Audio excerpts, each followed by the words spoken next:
Joining us now, my good friend Mike Dougherty to talk about the Big Ten. It's always good to have Mike on the John Fredericks Show. We'll get to his introductions in a minute, but Mike, first, welcome. Good to have you back, sir. Well, I'm beat up and bruised. I mean, you know, I went and graduated from the University of Michigan. Whoa, I know. Well, look, great school. I can great be school, but I'm just sick of these people. Like, let me ask you, who the hell? I said, who the hell does a Big Ten think they are? You think we get up every day and say, "Oh, what the Big Ten said this or the Big Ten said that"? Well, let me just explain. We at Michigan have a bumper sticker that says "Arrogance is bliss," and we enjoy that. So we do have a bit of a self-centered behavior, and I suppose we might have been living in the past century. But you know, the other thing is, you know, Michigan considers its sister school UC Berkeley. Okay, so we have a little political infiltration going on here when it comes to COVID. And, you know, and then, I mean, you take academics, lawyers, doctors, and politics and stir. And what you got doesn't really fit in a football stadium. So it's a bit of a conflict. But I think they figured a way out. So, but I get what you're saying, man. What's the way out? Well, they you know, they were all trashing it because of tail covering, okay? I mean, at first it's like, oh, no, you know, it's not that important. And if one person, and they're interpreting, in all universities doing this, they're interpreting positive equals sick, which is wrong. And then they're ruining people's college days, which is wrong. But now there was such an uproar about this, which I think kind of took them back. And now they're getting their hands on these instantaneous rapid testing capability, so they can do a test very quickly, and then they can you know, and so they feel very they can increase security. So it's supposed to be, this was a story last night, they're supposed to maybe be voting today, and so we might be, and this could help all the divisions actually. How? Well, because you're putting pressure on everybody you're taking the pressure away. You'll know who's positive really, really quickly. So you don't need to worry about all this. So, you know, it's starting to fade away of, the people that are not symptomatic don't need testing. We're learning that. And then they'll be able to know instantaneously. So they might play football like it's a U.S. Open tennis tournament with no one in the stands, but at least they'll be able to play football. All right, we're with Michael J. Dougherty. He's the president of LabMD. This is an Atlanta-based clinical and autonomic medical laboratory. He's also CEO of AnyTest Lab Now in Virginia. And his book out that he's a government whistleblower by necessity. Let me just ask you something. Your book, Devil Inside the Beltway, you can get that at thedevilinsidethebeltway.com. I read that some time ago. It's an excellent piece. This whole football thing, there's a lot of hand-wringing now over the schools. Let's start with college, and then I'm going to go back to the NFL. So you got various conferences that canceled. You got some conferences that are playing. You got some conferences that are playing without fans. You got some conferences playing with fans, 25% capacity. Seems to be working out fine. I thought they had a pretty good weekend last week. But when you get the ACC playing and Clemson playing and Florida State playing, and then you got the SEC playing, and you've got mid-level conferences playing, and no Big Ten and no Pac-10, I mean, how is this going to shake out, and how is this fair to those athletes? Oh, fair. Athletes, bottom of the heap. I mean, it's all lawyers and people in power in the larger academic centers that are politically motivated. They can't be far left and start pretending that COVID isn't some massive threat to everybody with the election 8 weeks away. I mean, this is what, to me, is going on. It's completely politicized. And you look at a lot of the Big Ten, especially campuses, you're talking politics and pressure. And the first round went to the academics, especially I'll tell you, Michigan, and specifically, it has got a real sort of fissure in it because a lot of people don't care about the football program, and they think we have a lot of other things on the campus, so they don't get how big a deal it is to the university. So I think what you're seeing is a once again big shock, the politicization of a disease, and now the back pressure on it, and because people are fed up. I mean, come on. It's been going now for how long? And we have a lot more information about this, a lot more access, and it's time to quit, stealing people's livelihoods and the college students' experience. I mean, who wants to do college from a remote, laptop? I mean, that's not. I mean, it's ridiculous. It's ridiculous. It's sick. It's sick, but there's a fear out there, Michael, that is real. It's kind of, I don't know if it's a neurosis. But, I mean, look, you have the one segment of I call them the maskers, all right? You got the one segment of the maskers that, it's all politics. It's the Pelosi's with the big mask and the hazmat suits, but she's going in to get her hair done. So that's a complete fraud. I don't know what that percent is, but there's a percentage that it's totally politics. But I'm telling you, Michael, there's another percentage that have an irrational fear of this, and it's scary. The fear they have. I was just telling this story earlier today. I went for a walk in my neighborhood yesterday, Sunday afternoon. Beautiful, beautiful day. I got the football games coming on, so I got ESPN on my headphones. I go for a walk, for an hour around my neighborhood. I don't have a mask on. Why would I put a mask on the walk? I mean, I'm outside, and I'm a big guy, so you try to walk fast, you gasp for air, right? I'm just big, so.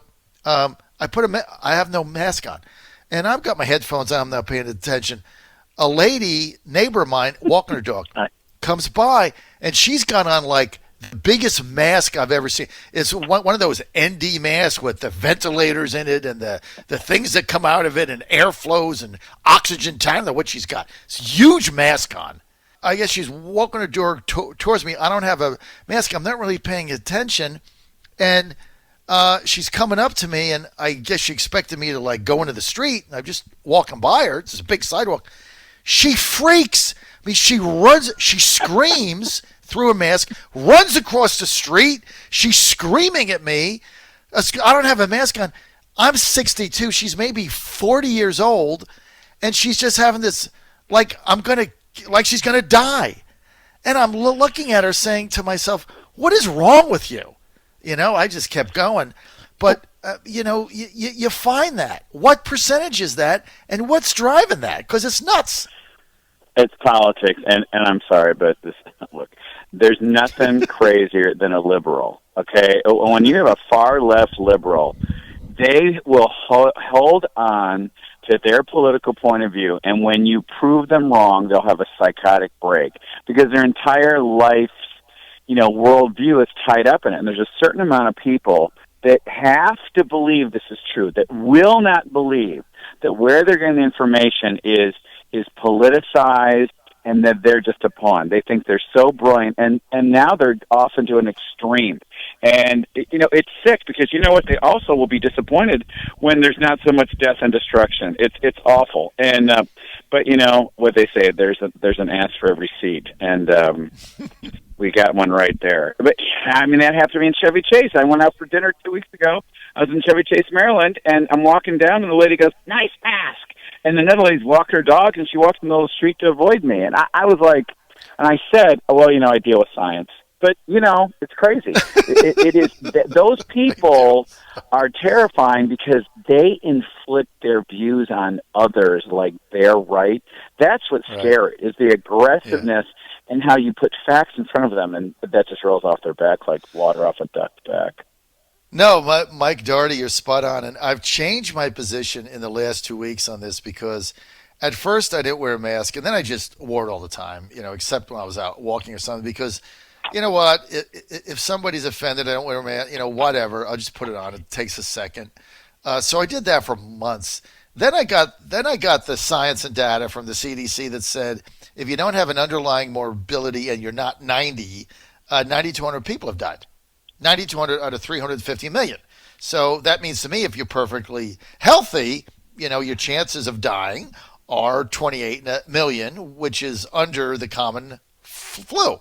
So I don't have any underlying problems. And so now I'm like, if you want me to put a mask on when I'm outside, that's not my problem. That's your problem. And you're not going to inflict that on me. So I've kind of done two 180s on it. And now I'm just sick of the whole thing. And the fact of the matter is, and just one other thing, because you hit it on the head. Don't say if I test positive, 30 people are sick. No, they're not sick. They tested positive. That for the majority of them, it doesn't even mean anything. Well, and right? That's exactly right. And that's exactly why we know this is politicized. Because the media is suppressing broad data. They only report what can be misinterpreted in their favor, that we have some pandemic that's killed everyone and Donald Trump is doing it wrong. It's ridiculous. No politician deals with medicine. None, zero. Especially Nancy Pelosi and Biden. But the other thing is, they're also completely ignoring, and this is so shocking because they really do care so much about us. They're ignoring all the damage that doing this is creating. I care so much about you, and I'm going to wear a mask, and I'm wearing a mask for you. But the people that are killing themselves and losing their lives and the relationship going down and the industry's going to forget all that. We don't want to look at that. They don't want to look at the damage their choice creates, and that is what people are getting fed up with. It's really ridiculous. I am so sick of this whole thing. And now, what about yesterday? The president going to Nevada, right? He had a couple outdoor rallies, and then he had an indoor one. And the governor just going freaked out, saying he's going to cause death and destruction in Nevada, and he's killing people, and it was irresponsible. And what did you make of that? Well, that's wash, rinse, repeat for a left-winger. And here's what's scary. You think they're going to say all this stuff, and then time's going to pass, and then everyone will realize it's wrong. Wrong. He's going to say all this stuff, time's going to pass, and no one's going to report how wrong he is. And people have the attention span of a tweet, which to me is going to mean that the election is going to come down to how many stupid people we have, because it's not happening. But they'll say anything, and they know they can say anything because so many people don't pay attention. That's why Biden and Pelosi give these crazy speeches, and this is why the way Trump tears through it all drives them insane. And really, we've got such a frothing, hysterical piling on that's not going to stop until the election. Listen, it's a 360 gun shooting, from mail-in ballots to screaming fraud proactively to inciting race riots to lying about a pandemic to pretending it's still going on to media bearing stories. Folks, you better get out and vote because this has to be an overwhelming reply to this entire systemic bunch of BS artists that have infiltrated all corners of the world here. Mike, what you think of the NFL yesterday? Stop racism on some of the end zones, people coming out in various things. Like Cam Newton comes out with various things on his shoes. I remember where the NFL had these restrictions. You couldn't wear anything that was out of alignment. Now they're allowing all of it. How's that going to affect the NFL, and are they going to lose fans? I hope they do. I think they're absolute idiots. It's like it makes about as much sense as turning on the Sunday morning political shows and having them show basketball. These people. It's not the place or the time for, quite frankly, to be lectured to. And basically, the most insulting thing about it all is that I'm supposed to listen to them project on me that I need to get some sort of cultural lesson from them, from a bunch of billionaire football guys that are only doing this to protect their investments. And ESPN, no. I'm not, and that doesn't make me a racist. That makes me a consumer. Click. So, I'm not watching the NFL. I'm sincerely not. I refuse to put money in the pockets of these buffoons. They need to learn a lesson, or they're just going to move on to the next thing. I'm amazed. This is like celebrities telling us what to do, who we listen to. It's like listening to Cher or Bette Midler. I mean, what these people have done nothing. They don't know anything. It's like it's like Oprah bemoaning her poverty. It's insane. It's insane. So I think it's so insulting and patronizing, and it's a typical game. Oh, you don't agree with me? You're a terrible person. You're racist. I'm like, oh, really? Okay, bye. Forget it. Exactly. All right, Mike Dougherty, it's always good to have you on. And I guess so. What is the Big Ten going to do? Are they going to play in the spring or just give up on the season? I think they're going to. No, they're going to start in October. You watch. They're going to start in about 3 weeks. So you think? Well, I think this is going to happen. Yeah. So let me ask you something with the Big Ten. Pressure made them bail. Is now reverse pressure making them play? Sure, because reality strikes these people.